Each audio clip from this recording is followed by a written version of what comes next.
Hello, everyone, and welcome to the Global Mindfulness in Education Summit. Today, I'm really excited to introduce you to our guest, Anna Kaminski. She's currently living in the United Arab Emirates in Abu Dhabi. So my name is Helen Maffini. I'm one of the co-hosts of this year's summit. I am the founder of MindBE Education and the co-author of the book Developing Children's Emotional Intelligence. My co-host, Dr. Chris Willard, is the author of many books, including one of my favorite for young children, Alpha Breaths. He's a international speaker and brings mindfulness teaching to people around the world. So welcome to the summit. Anna's website is called livingherenow.org. I will have all her details in the speaker link below. But she is going to talk to us today a little bit about what is happening in the United Arab Emirates and specifically in her school in terms of mindfulness. She has written several books. Mrs. K Begins Again and I Think I Can't Sleep, which are very interesting. And so without further ado, I would like to welcome her to the summit. Thank you for having me on this awesome summit. I really look forward to telling you about what we do in the UAE when it comes to mindfulness.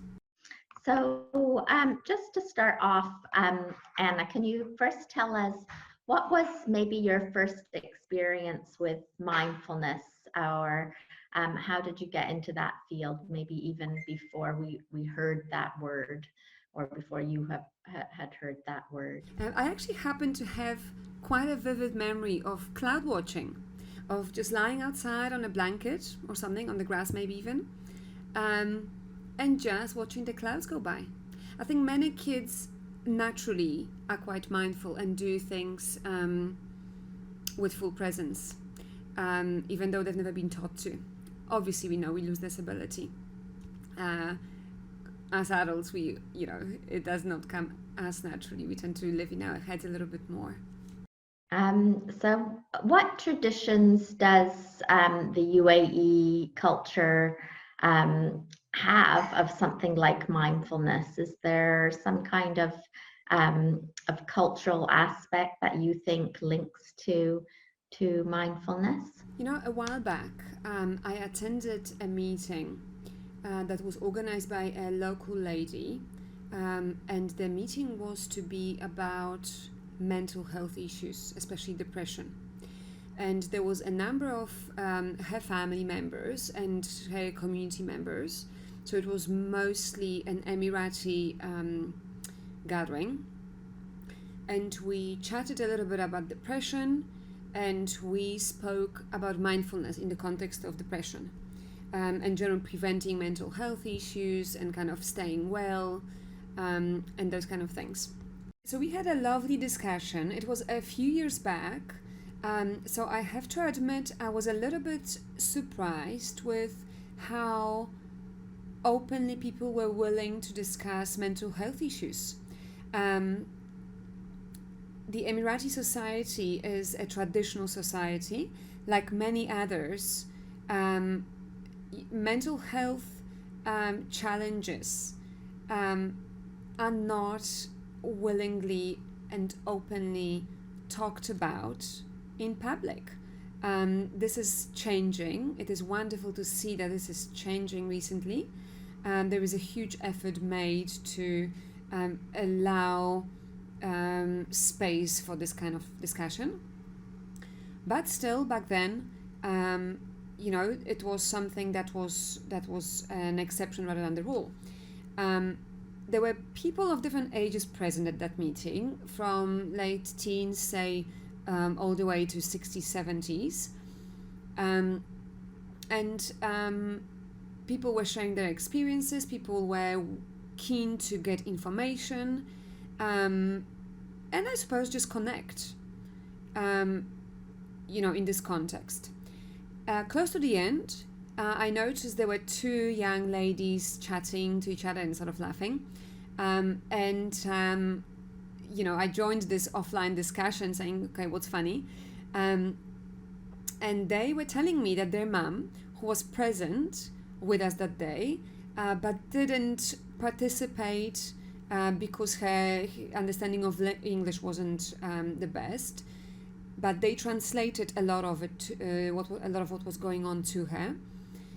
She apparently commented that she understands more or less what mindfulness is and what it can do. She understands the different mental health challenges that people might face, like depression, that goes way beyond the momentarily sadness. And what she has been doing, and that must have been a lady in her, say, 70s, what she's been doing to deal with the daily challenges, the anxieties, the low moods, the practical problems in life that all of us face, is she reads, or she has been reading, the Quran. She has been praying and reading the Holy Book to help herself through those lows. And these ladies were laughing. It made me wonder what was behind that laughter. Perhaps they felt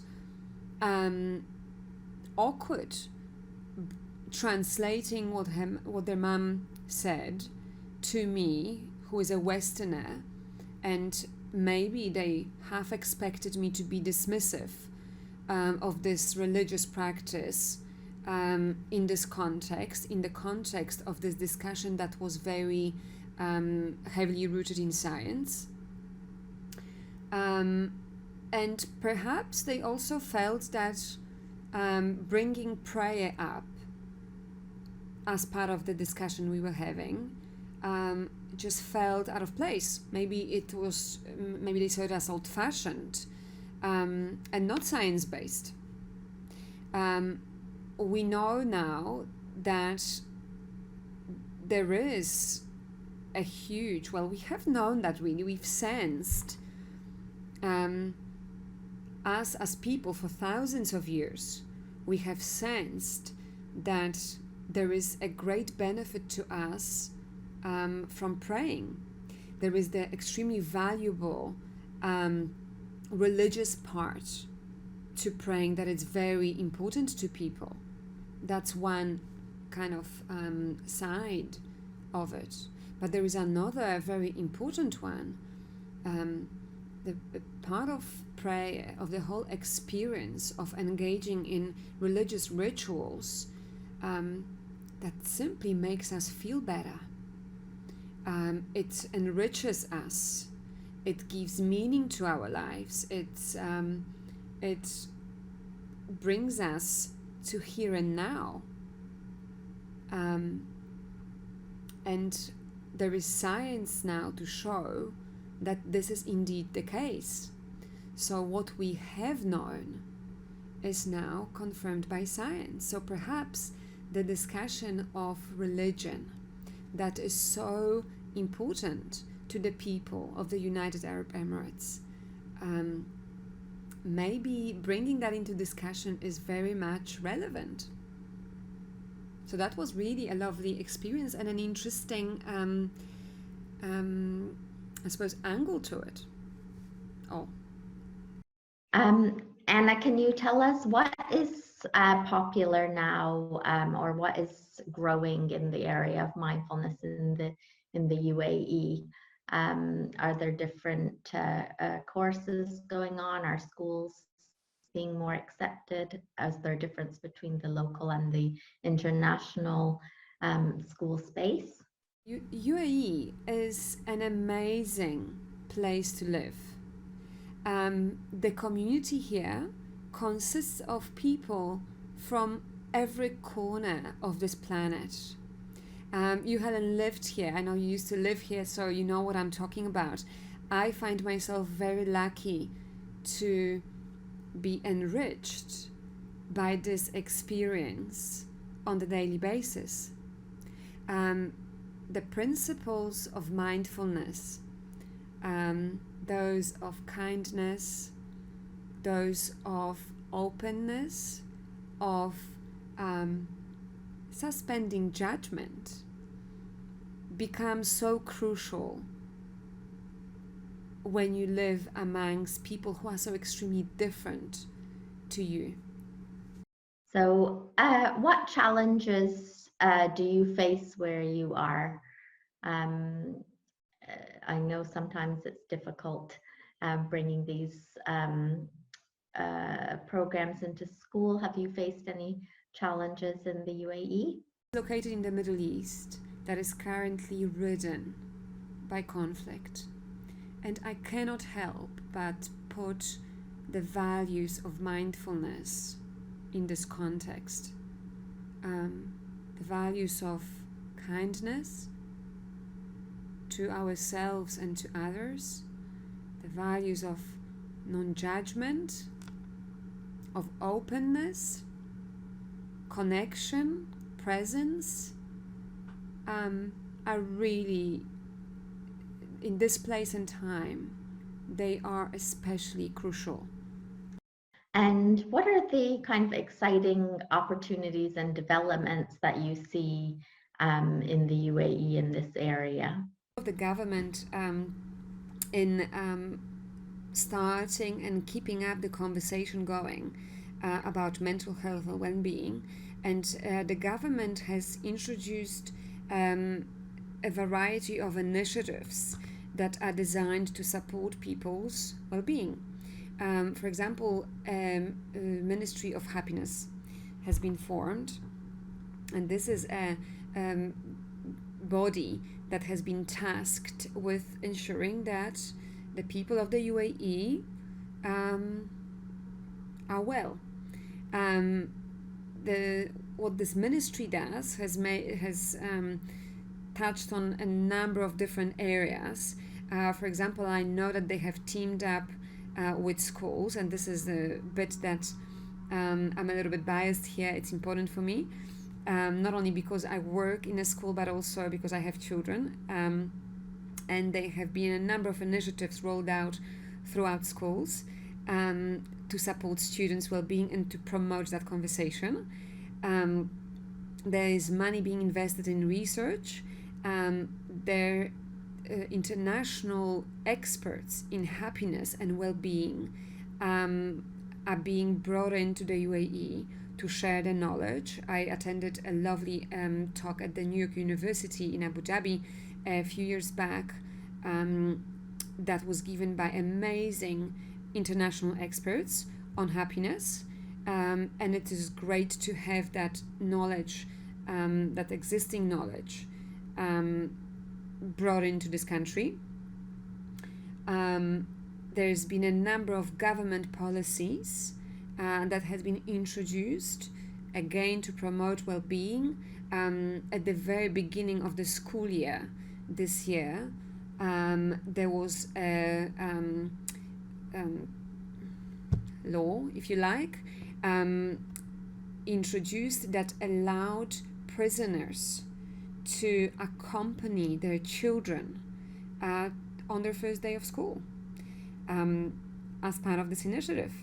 And I thought that was just so lovely. Mindfulness, a number of employees of the Ministry of Happiness, when it was first formed, I believe, were sent to the UK to receive training. Another lovely thing is that I don't know if this is the official name, but a happiness police has been operating in our country, and you, if you're lucky enough, you might be stopped and rewarded, or at least thanked for obeying the road rules. What else comes to mind? The Dubai Expo. So next year, Dubai Expo 2020 is coming up. And I recently heard that the International Positive Education Network has teamed up with the Dubai government to make the UAE a hub for positive education.